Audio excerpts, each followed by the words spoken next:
Capital. Hey everyone, this is Dave from Native Community Capital. This is an episode on finance we did with the Carl and J-Man Save the World podcast and two very special guests. It's an edited version, so if you enjoy some down-to-earth humor, make sure to check out the full version and all the Carl and J-Man Save the World podcasts on Spotify, Apple Music, or wherever you get your podcasts. Remember, the opinions expressed are those of the individual and not necessarily those of their employers. Enjoy.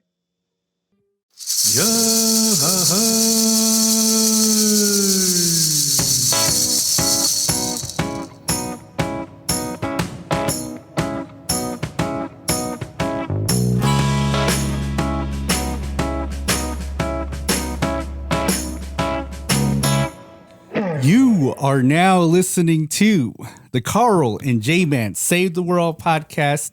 I'm your host, the 5-star, 5-diamond chef, J-Man. And with me is Captain Sweatpants. Although we're both Captain Sweatpants today, Carl. I told you sweatpants is the most comfortable thing around. I don't know why you don't want to be cool like me. I just don't understand that. Well, another thing that you don't understand, too, is I said this more than once, that both you and I have different definitions of what cool means. Hey, if So thinks I'm cool, then I'm cool, okay? Let's not go down that rabbit hole, but I'd like to thank everybody out there, all the listeners, for joining us again today for another episode of the Carl and J-Man Save the World podcast. And we kind of got a special episode today, a little bit of kind of switching things up a little bit, trying to bring some topics to your ears that's, I guess, a little bit more relevant, something that's a little bit more useful than the normal BS and normal joking conversations that you and I have. And so we're going to talk about something that a lot of people, including myself, don't really seem to understand, and that's finances. Finances. I mean, like everybody here on the everybody here on the Hopi reservation doesn't understand finance. I mean, if there's a dollar sign involved, then it must be that you have to be rich in order to afford certain things like that. You know, the funny thing is that I think a lot of us have this mentality that if I have $20 in my pocket, what can I find out there that costs $20? Yeah, exactly. And I guess that is that mentality where, you know, you have money, but then you spend the money and then you don't have no more money. And then you're wondering, how do I get more money? And then you discover things like credit cards. It's like, oh, I can buy things on credit. I didn't know that. Okay. My max is what? $5,000. What can I find that costs $5,000? Exactly. I mean, you own credit cards, right? You have credit cards. I own credit cards. Yeah. Unfortunately. I own debt. So, and it's weird because I never knew that you could refinance, or you could have like, there's all these different terms like refinancing, restructure, rehabilitation. I don't know if that's a true thing in the finance world, but anyway, it's like, I have money, but then I don't know how to keep my money. You get what I mean? You know what I mean? I get what you mean. Yeah. I think, you know, all those terms that you were throwing out there, and I think really only one of them was a real finance term. But then I have absolutely no concept of exactly what refinancing mean or finances, because then, you know, like, because I for as much as I like to brag about, you know, my master's degrees and my fancy college education, that I very am unknowledgeable when it comes to the financial aspect of our living here. And I think that, you know, I probably have as much knowledge as anybody else when it comes to finances, because then, you know, when you think about something like a car, right? Like you pay for a car bill. Yeah. It's this false idea that as me having a car and paying on it monthly, that I own the car. Yeah. Which really isn't true, because technically the bank owns the car, and I'm paying the bank so that one day I might be able to own the car. And so, you know, a lot of us are running out there. We got 3 different car notes, car bills, and we're all bragging, oh, I own 3 cars. But that's not, you know, the true reality of it. It's really, it's that you're in debt to the bank. Yeah, exactly. For a vehicle that they allow you to use. You know, here on the reservation, we as Native Americans don't have a sense of finance and how to deal with the big wig guys and how to deal with all of these different structures like that. And my point is that there are Hopis out here that own those G sheds. Remember the G sheds that are around here? Yeah, and I see that, you know, it's like how much? It's like $100 down, and you go home with a huge house. G shed, and you go home, and then you find out the bill is about $1,000 some odd dollars, and you're like, that's a month, and they're like, yeah. You know, we charge you shipping fees, truck fees. You know, I had to take a restroom fee when I was going over there. Restroom break fee. Restroom break free. You know, all of these fees and these little things like that in there. And I had to buy an apple pie when I stopped, so we're going to charge you for that too. And all of these little things add up, and not knowing that in the contract that we signed, and Hopis don't want to read no contract. Did you ever read your 32-page contract when you got your car? When I bought my very first truck, all I heard was that your monthlies are going to be around $400. I knew that was something that I could handle. And so I signed 100 documents that they made me sign, completely omitting that my interest rate was 20% plus. And so I actually bought one truck for the price of two. And so you're right. We don't pay attention. You don't pay attention to the fine details. And they make, and these Bahanas, they're so crafty in here. They're like, you know, don't read this one here. It's just a lot of mumbo jumbo here. It'll put you to sleep. It'll put you to sleep. Just sign your name here. And you're like, oh, okay, I'll just do that. And you're like, okay. And I picture this in the back of my head where they're like, you know, they're like tapping their fingers like, you know, they're laughing, they're laughing away. Scrooge McDuck. Yeah, like Scrooge McDuck. And I picture that every time that I sign a contract. Well, you know, and that's the thing is that as folks out here on the res, we never get a financial education. No. And, you know, because we understand what it is to have money. We understand what it is to spend money. But I guess really the big part that we're missing is that long-term understanding of what you're getting yourself into when you want to buy something big. Because like you mentioned with the G shed, a lot of the times in those situations is that the only thing that you're fixated on is what you have to pay in that moment on that day. It's like, oh, I only have to pay $200 and I get this shed. And that's really all that a lot of us think about is just the money that we have to pay up front, because then, you know, long term, I think a lot of our mentalities is that, you know, oh, I'll figure it out. You know, I'll figure it out if the monthlies are $500 or more. I'll figure it out a way to pay it. I'll maybe get a job and I'll start paying on it. But then when it actually comes to it, when you do have to pay your monthlies on these big purchases that you spend, that we're unable to do it. And so it's weird in a way because you're not paying for the actual item. You're paying for the interest first, and then you pay for the actual item. And that's what basically happened to us when we owned our truck. You know, we're at like 27% interest rate, and we didn't know that. And it's like 20%. That's less than 30%. You know, and thinking that, you know, that mindset of like, that's a steal, guys. So sign your name right away. We're gonna get 27%. It's less than 30%. I know 30% is more. So, and not knowing that 27% is like it's so high, you know, like I said, you're paying for two vehicles, and you're really only getting one at the end of the day. And you know, and I guess, you know, before we started blabbing off into space, that there is a reason why we're doing this episode. Yeah, that there exactly. is a purpose why we're talking about finances, and really, I think that as the episode goes forward, this is going to really tie in with small businesses. Because, you know, we've talked about this before in several of our episodes about Hopi small businesses. We've talked about economic development, and we've talked about the lack thereof of jobs for folks out here. in structured organizations such as schools, hospitals, etc. And so a lot of our people have gone out to start their own businesses.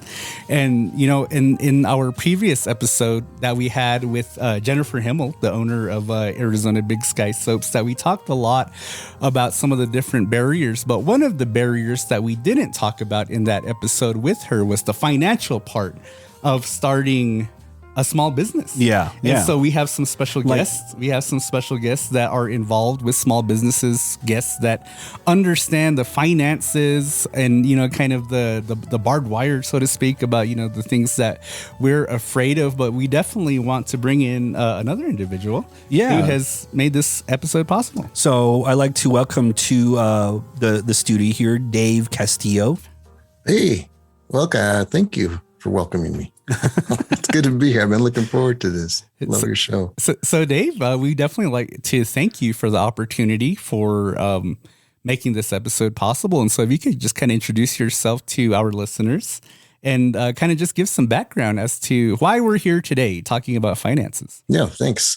Yeah, so my name is Dave Castillo and CEO for Native Community Capital. And we make loans for Native-owned businesses and also home loans on the reservation and off.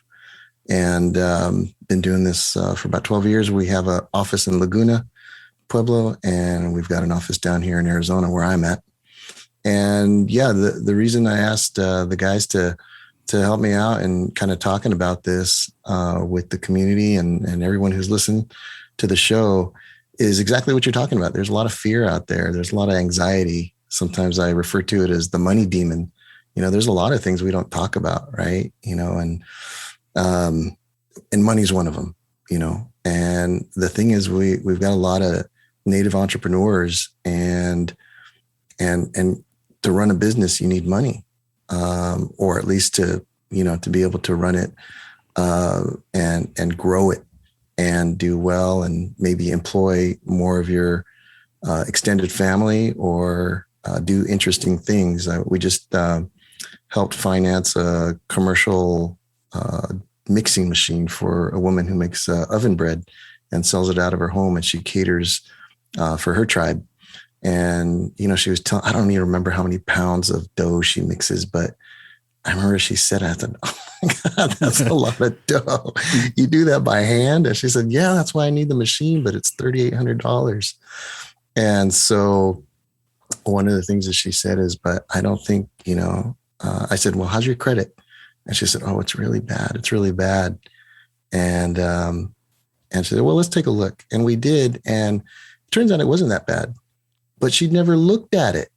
Yeah. She just assumed that her credit was shot because she knew she had done some things that probably didn't make the most financial sense. But we got her with a credit counselor and they worked through it. We made her the loan and it worked out. But that I think it really comes down to what you guys are talking about is, you make some assumptions and maybe you don't ask the questions because you don't know, because you're afraid of what the answer is going to be. And so basically we put together some videos that we're going to be releasing soon, just to kind of help reduce some of that anxiety and answer some common questions and encourage people to pick up the phone and talk to folks that are out there like us and others who can help answer those questions and just have the conversation. Great. My credit score is so low, they had to make me a special category where it's like, this is the Carl category. Where do you fall from 700 to 800? It's like, no, this is the Carl category here. When you applied for that loan, they were probably asking real extensive questions like, where do you keep the extra key? For your home. For your home. No, they're probably high-fiving each other like, we're going to be able to charge this guy 27%. Well, thank you, Dave, for being here. And, I guess it's kind of weird that you and I, Carl, haven't thought to have this conversation before because, it really is something that a lot of us out here experience with this whole financial aspect, I guess, of what it is that we try to do as Native people, whether that's trying to start our own business. And, there are just some things that we really need. We need vehicles, we need rides, we need places to live in. We need other types of things, especially with our culture, the different types of things that we do, that there are certain tools, I guess, that a lot of folks out here need. And sometimes, you don't have the cash on hand to buy anything right out. But then, this whole magical world of credit and loans, and, you start to think about the nice truck before you even think about how much it's going to cost you in the end. Because then, I remember one time that when I got out of high school, in college, I had a friend, he's a res guy like us. And I remember he had a really nice Camaro one time, real nice Camaro. It was brand new too. And we were asking him like, wow, this is new. This is yours. And he was like, yeah, this is mine. How much are you paying for it, monthly? And he was like $700. And right when he told me that, I knew immediately that he's probably not going to have this car for very long. And sure enough, the car was gone because he couldn't afford to pay for it anymore. Well, the reason why we don't talk about these different types of things or this subject here is because we went to public school, and in public school they never taught us the finance world. They just taught us home economics and not burn down the kitchen once in a while. So I don't know, Carl, you were probably in a special class where they only taught certain things. So, maybe some people out there that had a public school education learned a little bit about finances. We had to wear helmets sometimes. I don't know why we did that. They were padded, huh? They were padded. We had to, sit on a padded floor sometimes. I don't know, I think it's a great time to bring in our additional special guest. So I'd like to welcome to the podcast for the first time, Christy Honey. Hey, good afternoon, everybody. I'm really excited to be here and a part of this financial podcast. I love finances. I'm from Hopi. I have 3 kids. I'm Masunga. And I really actually started my own personal journey in finances back in January of 2017. Started working on my debt and, investing, saving for emergency fund. And just recently in the last year or so, I joined a team of other financial professionals and wanting to help other individuals like myself, and even really just our Native communities, of learning about finances, educating them in finances, life insurance, retirement, emergency fund, debt management, credit, building your credit. So, however, recently I just kind of ventured off on my own. I want to kind of grow on my own and do it on my own time. So I am working with individuals here and there and trying to educate everybody on finances and how they can help build their wealth and, create their financial house, even starting with life insurance and, helping individuals not try to live paycheck to paycheck, because that's what a lot of us do. And just learning about debt and your credit. I've myself been in the depths of, I had to file for bankruptcy back in August of 2010. And today I got my credit up to about almost 786 right now. So, it's a tough road. It takes a lot of discipline, responsibility not to live above your means. And just like you were talking about, J-Man, with the whole vehicles, we're always trying to keep up with the Joneses with, I need to get that bigger vehicle. I need to get that expensive vehicle, that Camaro, that truck with the, lift. It's about, trying to, I guess, really to decide on what your personal financial goals are and working to that. Just a lot of discipline and knowing where you can save and even investing, learning about investing. And I think that's scary too, giving your money to a bigger company or source and not knowing if your money's going to grow or decrease. But it's, I guess, having also that patience in learning where your money is going and what investments there are, and having patience and always contributing on a monthly basis and just trying to save and live below your means, really. Thank you for the introduction, Christy. And, I think Carl is somebody that you don't absolutely have to worry about in terms of trying to keep up with the Joneses. So, ladies, if you're out there, you're looking for a nice, frugal man, I think Carl's the way to go. He was driving around a Subaru and, had issues with that. So he bought a new car. Subaru. And it turns out he bought a new Subaru. Yeah. Just a different color. It's weird because I know I'm rich. I have money to throw around, and I was going to say thank you, Carl, for trusting in me to invest your money, and now we got this great successful podcast. Yeah, exactly. So you're welcome. The whole setup in our studio is about $1,400. So, and my car is about $27,000. So I think I can pay it off next year. My credit is so low, I don't really care about that. Your credit is so low that we have to dig a hole just to find it. So, Carl, is that car a used car or a brand new car? It's a used car. So, okay. Yeah. That's good. Good step right there. Good job. Yeah, I've owned several cars that were used. So, and then also, too, I'd like to welcome back to the podcast is Wendy Lewis. And so this is Wendy's second time joining us here. And so, Wendy, welcome back to the podcast. Hi. Thank you for having me. Hi. And thank you for joining us again, Wendy. And I believe you know Dave and you know Christy. And so, we're just going to go on and have this this five-way, I guess, in terms of conversating about financials and entrepreneurship. And Wendy, you are the owner of a business, correct? Yes, that is correct. Will you please tell our listeners about your business? I own a Hopi-inspired running apparel company. It's called Strong Ones. I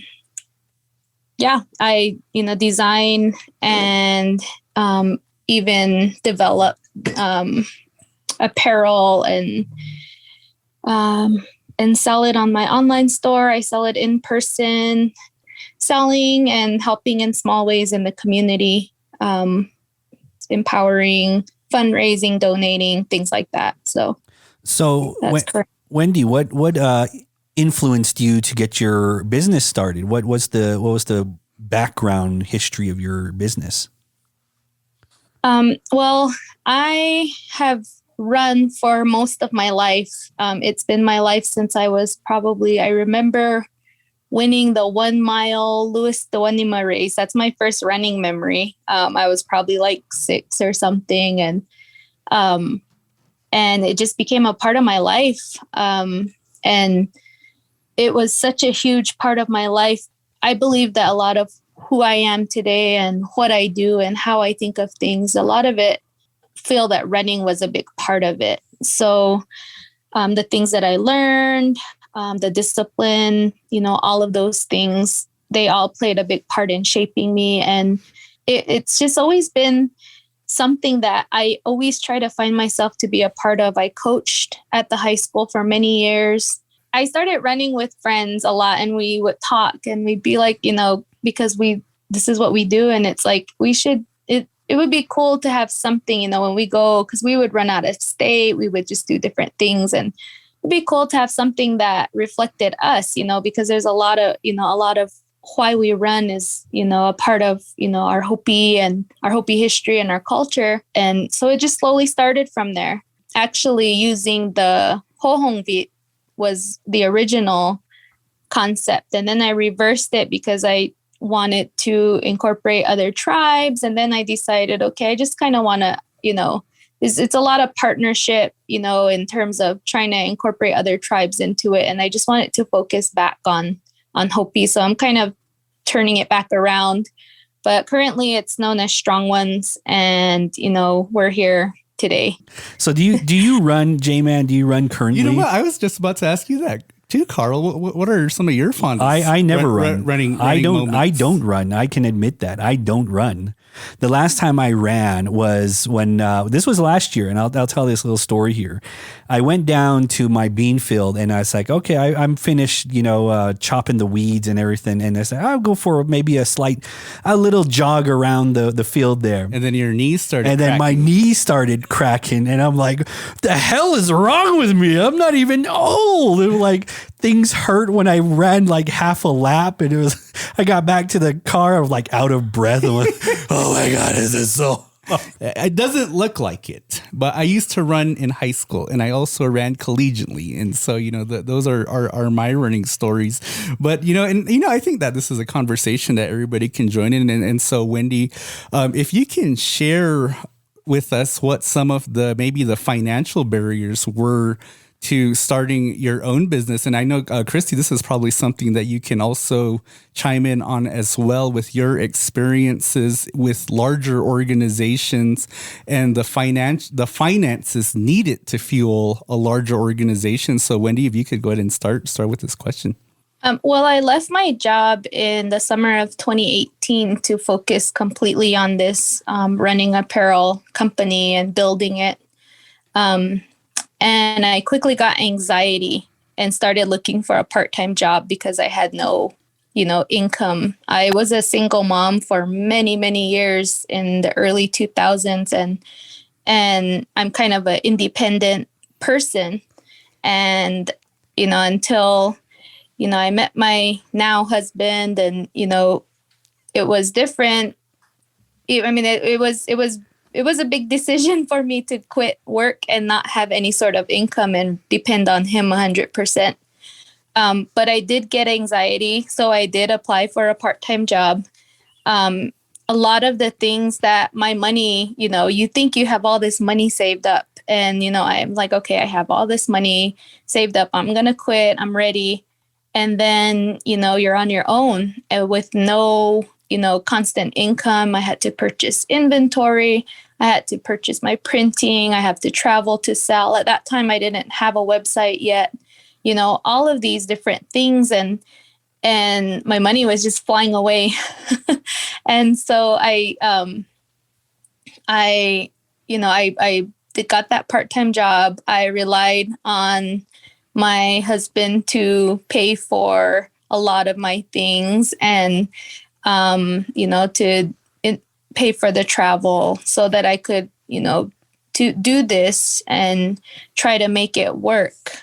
How I've always operated, to date, is that, I create a product. I make my money off of it. I save, and then most of the time I reinvest, into bigger purchases, like, a machine or something that's going to help the process a little bit more. I finally bought a website. So since 2018, a lot of my income, if there was any profit, has just been reinvested into growing the company.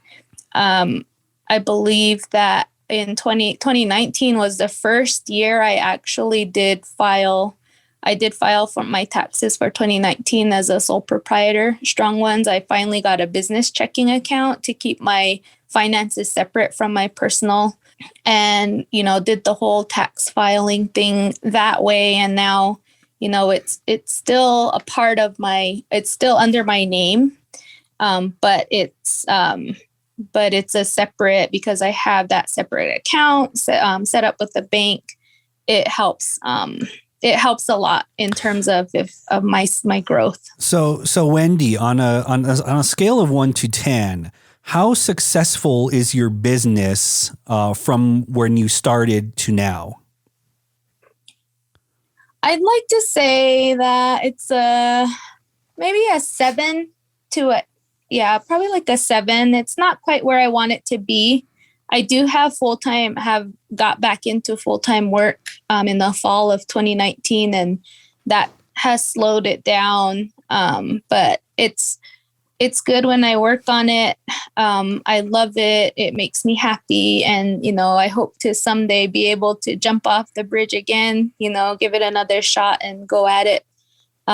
Because like I said, I have all these goals for what I want it to do. I'm only doing a really small portion in terms of my give back to my community. And the whole idea is to, empower and employ our Hopi community on Hopi, build this on Hopi. And, that's the dream. And hopefully I go after it again, take another big leap again soon.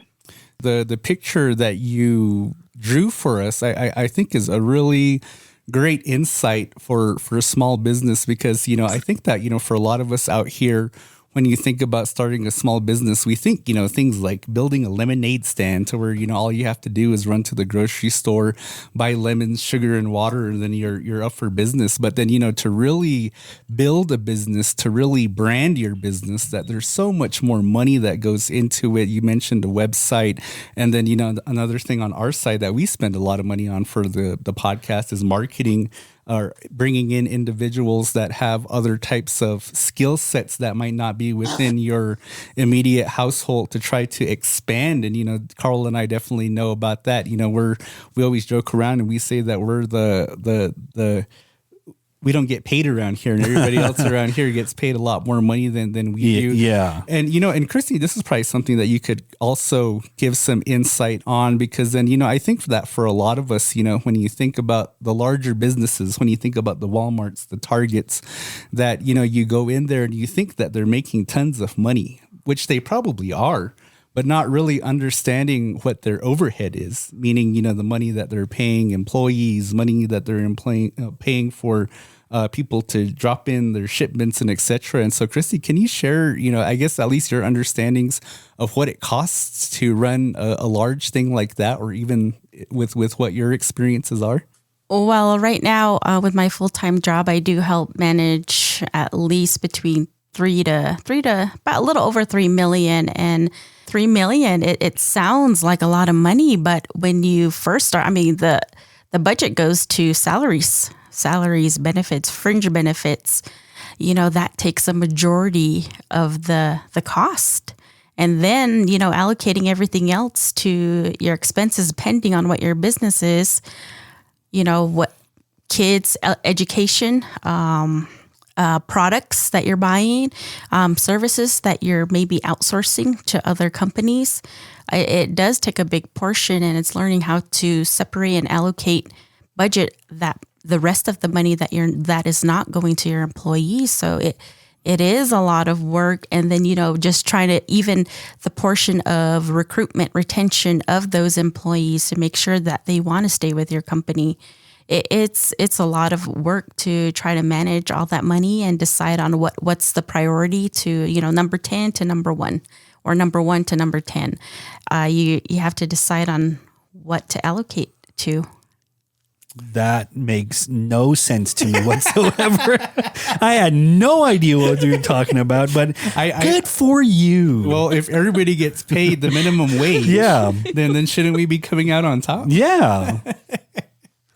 Not necessarily. And then being on the reservation, sometimes we don't have to follow that state minimum wage. No. We can be lower or higher if we wanted to. So. Yeah, I know that Hotvela store, they pay their employees, I think it was like $5 to $7 an hour. Oh my God! Yeah, really? And that's living on the reservation. I absolutely had no idea that that's the case. So we're gonna have to meet again and talk about our salary, our social media, and our.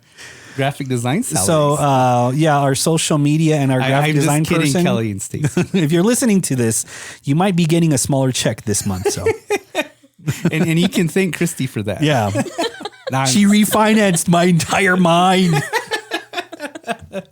And I guess, talking about moving on and kind of talking about, kind of the scary things about finances. And Wendy, what were some real, I guess, intimidating situations that you were undertaking when you were developing your business as it related to the finances, like, things of considering taking out business loans or any other types of things like that? The biggest one, the first one, I guess, was, whether or not I felt I had the flow of the cash flow to maintain a business checking account. So that took me a while to get that, to consider to actually invest in, or take the time to go and learn and get a separate checking account. And so that was one of the most, that took me a while in 2019 to kind of just like, okay, I think I do need to start keeping things separate. And business loans are always, there. But I've always been scared of business loans, like back in my paycheck to paycheck days when I, was working at the high school. And I don't know if you guys remember the payday loans things. Remember those? Yes. Yeah. And that was like, the thing that kept me going. And it was then, like that you learn later about the finance rates and that, crazy amounts that you were being charged to get a couple $100s from the payday loans. And I just never I always told myself, let's try to do this without a loan. And so I was able to kind of stay afloat with that. And then credit cards, I've never owned a credit card because my mom always told me not to. And she would always like, don't you dare, don't ever, don't do it. And so I never owned a credit card to this day.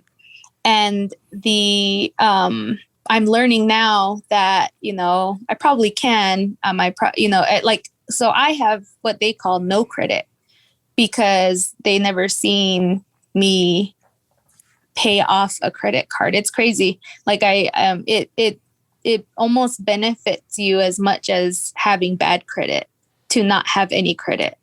I get denied for a lot of things. And so now I'm almost 40 and I'm finally, going to take the leap and say, okay, I'll do a credit card now because like that, as I want my business to grow, I want to be able to show that I do have credit or, I'm able to pay these things off, pay certain things off and invest in bigger things for my company. Wow. Sol and Gua had credit cards and they finally Sol finally paid off her Woolworths credit card, and Woolworths have not been around since the 1940s. So, that just kind of goes to show you that credit can kind of follow you anywhere. I just wanted to comment on that because, I think a lot of the businesses that we work with, they start from kind of what Wendy was talking about, just that passion. It was like, I've always been about running. I love running. I'm going to make that part of, it already is who I am. And maybe I could kind of make a business out of this. So I want to make sure it's, we kind of talk about some of the successes that we see in Indian country, but that it's a journey, right? We had a guy who, like Wendy, was just printing, shirts and selling them out of his trunk of his car, and he wanted to do more, but he says this, he's got a little blog post that he put up and he said, I was a really good artist, but I didn't know I wasn't a good business person. And it seemed like those were two sides of what I needed to be to be able to grow the business. And when he says this one thing that kind of is really moving too, he says, I felt like, trying to do work in a non-Indian community, I really felt like they felt like I shouldn't even exist. And that was kind of a heavy thing, right? It's kind of like, I want to be successful. I want my art to grow. I want to get it out there. And he really had that feeling, but he just, he didn't have the skills. We had another guy who does a mobile auto repair on the reservation. And he came to us and he said, yeah, the business is really good. People really like my service. I charge fair prices. A lot of people can't make it into town to get their cars repaired, or they can't even get them to start up to get repaired.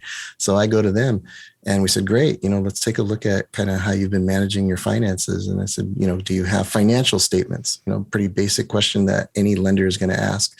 Let's see how your business has been doing from the numbers side of it. And he said, well, I don't know what that is, but I keep all my receipts for everything I buy in this shoebox here, and it's all organized really good. And I was sitting there with another lender and we're like, brother, we can't help you. We're not going to go through your shoebox of receipts, right? There is that kind of difference from kind of like that first guy was talking about, going from being an artist, doing what you do, doing what you know, doing what you love, to moving to the other side. In terms of kind of doing the boring stuff, the accounting stuff, the finance stuff. And so he said, but don't worry, we got some grant money that we can pay an accountant to sit with you, to work through, get those receipts. Turned out, actually, we had another person who literally came in with a garbage bag full of receipts. and gave it to this accountant that we work with and said, here, get me my financial statements. And the accountant was like, I'm not touching that. And she said, look, listen, let's get into your accounts. So they got on the computer, they got into the accounts, her credit card account, her business credit card, her banking account. And said, look, with this program, which I think they're using QuickBooks or something like that, I said, all we got to do is put this information, and then the bank and the credit card company just dump all that information into the software. That's how we create your financial statements. Now, that lady who brought in that garbage full bag of receipts, no dummy. I mean, she's a very smart lady, but she didn't know anything about the accounting side of the business. And she thought, well, I'll just save all my receipts in this garbage bag and I'll sort through them later. And the accountant was like, no, that's not how we do it. Look, press of a button. Here it is. Now let's look at the numbers. So I think it's a real success story, because that first guy I talked about, he's very successful. People love him. People love his designs. He gets invited to like Paris Fashion Week. He's got, his merchandise at the National Museum of the American Indian, all this stuff. But he still was kind of not getting with the program in terms of paying attention to the numbers.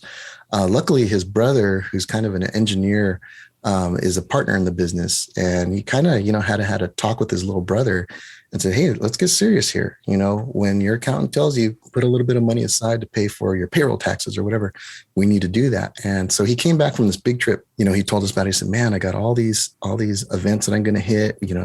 I got a new design, this, that, and other. He's really excited about it. So he comes back and he comes to drop off a payment for the loan that we made him. And me and my partner were sitting here saying, hey, we want to hear about it. Tell us about how the trip went. And he said, man, there were some epic parties, man. And I was just, no, wait, what? We don't want to hear about that. Tell us about how the sales went.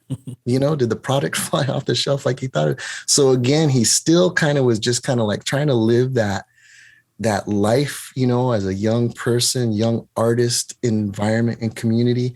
And he still hadn't quite made it over to that next side of kind of like, okay, I'm an artist and I'm part of that community, but I'm also a business person. And I want to be able to pay my employees. I want to be able to have a storefront at some point. I want to be able to kind of do these collaborations with people, on the East Coast, whatever.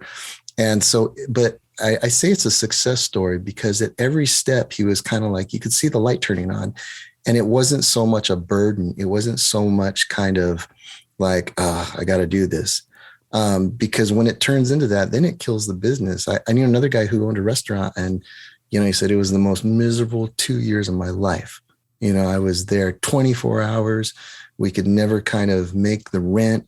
We were always kind of on the verge of, going bankrupt, and we finally just shut it down, And so you took something that he was really passionate about, which was, traditional food cooking, and it just turned into a burden because he wasn't paying attention to the business side of it.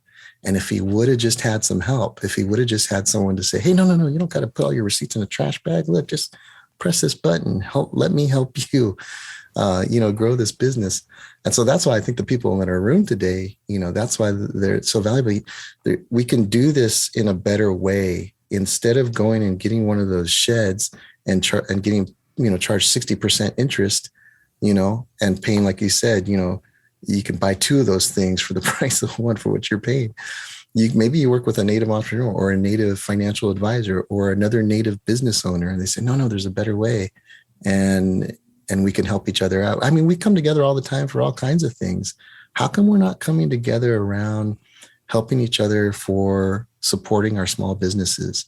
Why is it such a secret to kind of, talk about these money issues or talk about the trouble that we have with it? I mean, Carl, you're a real kind of put yourself out there. It's like, I took that run around the bean field and my legs were cracking. Well, we could say the same thing. I tried to run at this business, and man, I lost my shirt. I don't know what I did wrong, but I think you're thinking about it, it's because I had the wrong, whatever design. I had the wrong distribution strategy. I didn't do any marketing.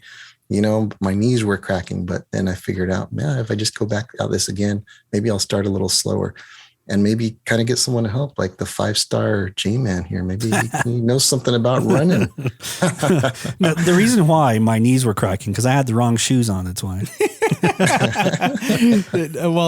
Thank you for sharing that, Dave. And Carl, I did want to ask you, so does Soul still make you save your receipts? What receipts? I don't even print out receipts anymore. My mom constantly, save your receipts, Really? save your receipts. Like, why, Mom? Like Dave's point, it lives online now. Yeah, it lives online now. So, but there was one more thing too that I wanted to get into before we run out of time. But it's I think a lot of it, like everybody is saying, everybody's contributions to the conversation, that a lot of it, I guess, is really just paying attention, learning the best business practices. And like Christy said, just being disciplined. Because, sometimes you're there, if you have a credit card and you know that you owe on your credit card, you pay all your bills and you just so happen to have $500 left over, that, it's really hard for us to, okay, I'm going to put $250 into the credit card, even though I already paid my monthly for that. But instead we go out and what can I buy for $500? So Christy, what sort of advice do you have for our listeners that are listening to this financial episode? And on top of that, Christy, I guess really it would intertwine with Carl's question. With your experiences working with our people, what are some of the biggest questions that people ask, and what are we the most afraid of when it comes to finances? Just like Dave said earlier, the hardest part is just starting the conversation, wanting to talk about finances, wanting to talk about money. And lately, my experience has been, oh, I'm okay. We're okay. We don't need any help. We're okay. Everybody's okay. But I think it's important that we at least take a look at it. How much debt do we have? What's our income coming in? What's our expenses? What are our monthly expenses? I mean, we could be spending $500 a month on eating out or buying clothes, traveling. Yeah, but where can we cut some of these items? And if we can find where we can, save some money, invest that money. Yes, it's good to put money in a bank, but if you look at the interest rate, in there, it's like 0.01%, as opposed to putting it in maybe a 401k, Roth IRA, or even just a regular investment account. Your money's going to grow with compound interest in there. And it's learning about these types of things on how you can make your money grow, or, your money's growing and you don't have to do anything. So really it's just wanting to start that conversation of looking at your finances, looking at your income, your expenses, just wanting to say, okay, where am I really at?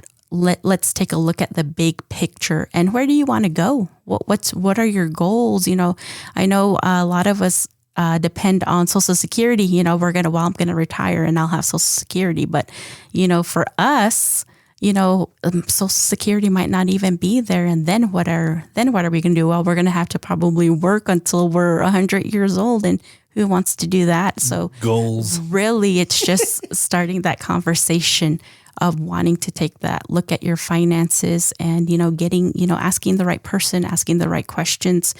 But again, like I said, just looking at that big picture and what are your personal financial goals? Thank you. Yeah. The reason why we don't like to talk about finances, it's the same thing with Native men's health. Yeah. We don't want to talk about it because we know it's all effed up. Yeah. We don't want to go to the hospital because we know there's something wrong with us. There's something wrong with us. And we're afraid for them to tell us what it is. If there's something sticking out or that we're not used to having or seeing, then we'll go to the hospital. So otherwise we'll live with it. So Wendy, do you have any advice for upcoming artists or small businesses starters? Any type of advice? I guess my advice is, if you want to grow, you are going to have to eventually get comfortable with these bahana ways of managing your business, where I was helping a lot of people when the Corona Relief Fund applications came out, and they were for the businesses on Hopi. And so many of them hit this wall of rejection and frustration, anger, because they needed a DUNS number. If they didn't have a DUNS number, then there was all these ways. Okay, if you don't have a DUNS number, do you at least file your taxes? No. I want to say 98% 98% of the people that came to me, 99% of the people that came to me that wanted to apply for this funding did not file their business income as under taxes. We just all, pocket the money, reinvest it, to just, get us through the years. And that's just how we operate. And unfortunately, these grant opportunities, like Dave said, you do have to show, your business operation through your financial statements, through your bank statements. And that's only, and I'm not saying that that's, the wrong way to approach it, how a majority of us do, because I did it, but when you understand about grants, when you understand about this federal funding that was available, it does benefit you to have those things in place. And yeah, just it helps you when you file your taxes. If you claim all of that income during tax time, you can go back and check your business account to make sure that your numbers are correct in case you get audited. And then to one of the other things that I wanted to bring up was that, a lot of the time our people at home on Hopi, they're not comfortable with loans, or they feel like, okay, these banks are going to say no. They're going to say no to me. I want to get a loan, but they're going to say no to me. I hope that people become more familiar with the Hopi Credit Association, which is our only Hopi CDFI, Community Development Financial Institution, and they provide business loans. And a CDFI creates their programs based on the people that they serve. And so one of the unique things about Hopi Credit Association is just like what Dave does. They can work with you. They can figure out ways to help you get that loan. If you the finance rates they're not super high, what a bank would probably give you, with if you don't have that financial statement history. That's the beauty of the Hopi Credit Association, is they can, as long as you have some sort of documentation, there's a good possibility that they'll work with you, figure out what assets you have that will help you get a loan, all the way down to a computer you own. Some people even, they're Hopi UC, like, they're confident that they can pay that back, pay that loan back. They do, they finance based because the people on Hopi understand the value of those things. So yeah, those are my little pieces of advice. Thank you for that. So I guess the recommendation then would be for us to start opening those IRS letters that have been coming in. We kind of just threw to the side. Yeah, I kind of just put them underneath my car seat and just taxes. Yeah, so we don't have to pay taxes on this stuff.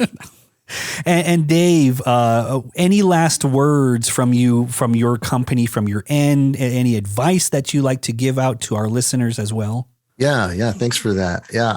I want to also first recognize Hopi Credit Association. They've been at it for a really long time. They're one of the first and original, Native run, Native led financial institutions serving Native people.